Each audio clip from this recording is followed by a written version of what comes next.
yang mana bahawa segala amal kebaikan anak yang soleh akan teruk kepada urang syik, baik urang syik nyan mantongna maupun yang kahanali abu.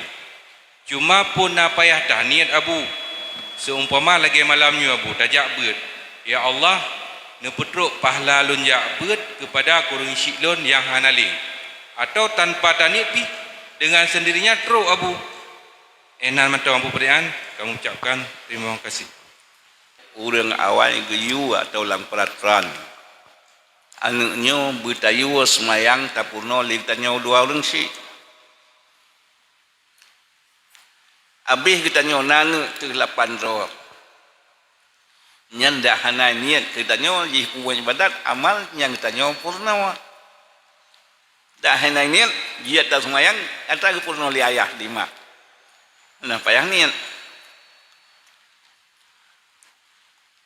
Nah yang lain-lain nyoci berpayah taniat.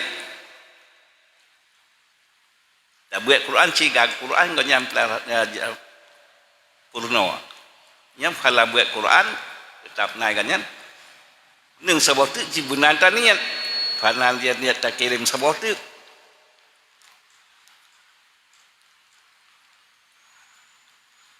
Jadi ngan kita ngan doa ulang si yang god tam doa gat nyang si ulo 5 ge. Karena menyala tampurno tapi kirim doa kedua orang si tu bak rezeki kita nyong gepundah ya Allah. Ya dia semayang kirim melihat sebelah ke kulhu melihat ke kulhu tahdir